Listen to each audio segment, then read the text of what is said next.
Speaking of good dudes, I was in the shower this morning and I was thinking about what a great human being I am.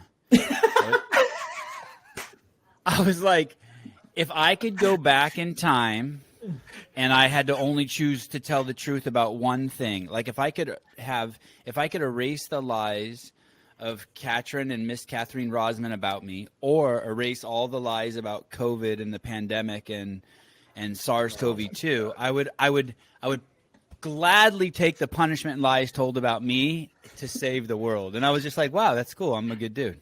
I think our next coffee is going to be the Sevan. Should sell really well. Amazing. I love that. I love that about you, Sevan. You are a true about the people type of guy. You're not about yourself at all. I can tell. Zero About yourself. You don't want any of the credit. You just want to get the facts out there. And so I can appreciate you, brother. You know, you're trying to die on your sword, and I love it. There's a guy in the YouTube comments. Thank you, Josh, coming from a Navy SEAL. That's huge. I'm gonna probably be high all day from that. No big deal. There's a guy on YouTube, a Zachary dipshit Miller, who made a comment. That said, should I buy the guy's programming who knows about tapering, or the guy who asked what tapering means? And I would like to say two things to you, you dumb fuck. I know what tapering is. When you ask people questions, it's okay to ask people questions about stuff that you think you know the answer to. And two, I don't sell programming for adults. You fucking moron. Oh, no. Okay, so that's Got him. Thank you. I love it. Sevan doesn't hang on to resentments at all. I love it. Not at all. He fits right in. Yeah, he lets it go. Lets it roll right off his back. Goes, just lets it go. He plays. He plays the card of this guy that just like goes with the flow, is fine with everything, but then there he is with the resentments, just like the rest of us. Just like the rest of us, holding on to him. There's the Instagram me, and then the real me. It takes 12,000. Is that what you told me, Josh? Josh had done a study on it, and we were talking about it last night. It takes 12,231, if that's right, positive comments to make up for one negative comment. At least 12,000 positive to get the one negative off your brain for like a millisecond. We only have 206 positive comments on the last and one negative, so I'm fucked. Right. I mean, how many times on Instagram or YouTube Matt, you'll see with YouTube. YouTube's the worst. YouTube's a bad place to live. Oh, I'm 100% familiar.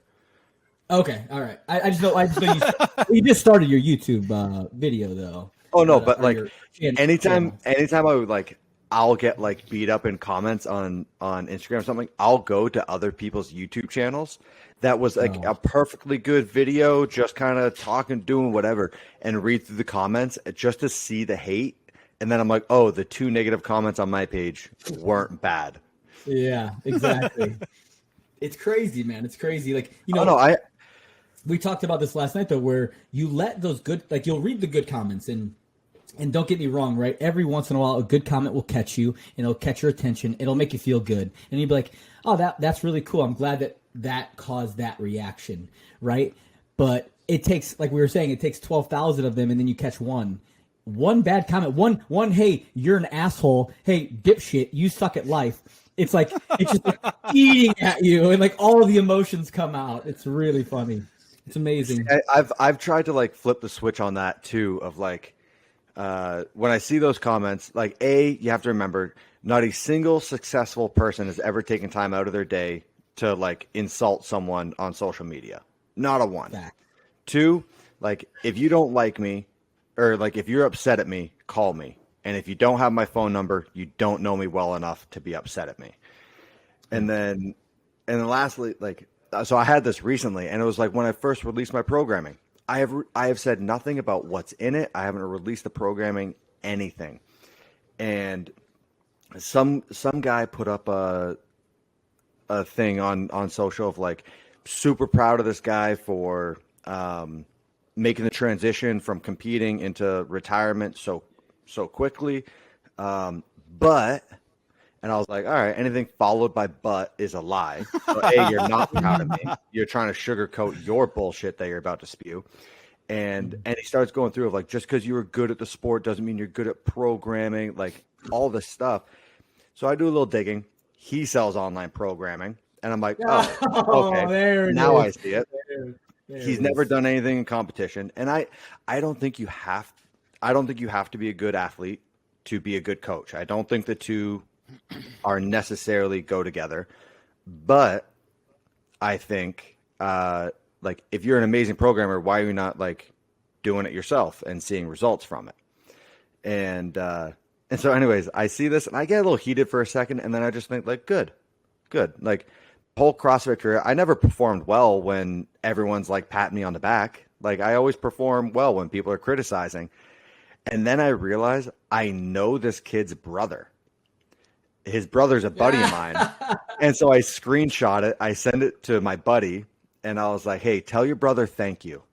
Like I don't do well without criticism. I don't do well without pressure.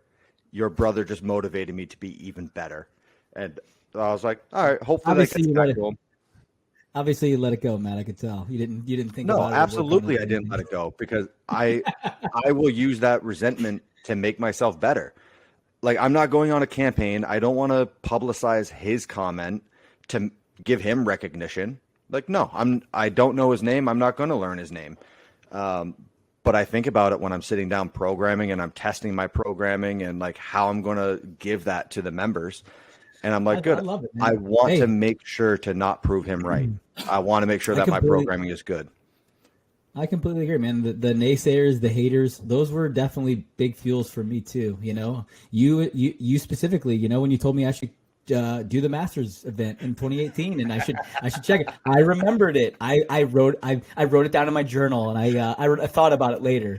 And no, it's true. I do, but I was a big motivator from that, from like trying to prove people wrong. And it wasn't my only reason, but man, it is a fuel for sure. It is like throwing gasoline on a small fire. It's going to light something specifically. I mean, my best friend, who's still my best friend, he told me when I told him I was going to go try to be a Navy SEAL, he told me I shouldn't try. I shouldn't do it. I didn't tell you that.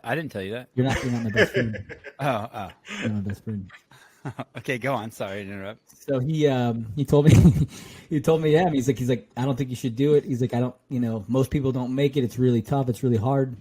And I remember being like, yeah, like, cool, man. Maybe it's tough for you. Maybe it's hard for you. That's fine. But or maybe you want to be the guy who doesn't try things that are hard. So it was. I agree with you wholeheartedly, man. I'll take the hate. I love it. Yeah. One thing I want to circle back on of like. I'm psyched that you remembered that I said that to you. Oh, dude, but I remember all things that are.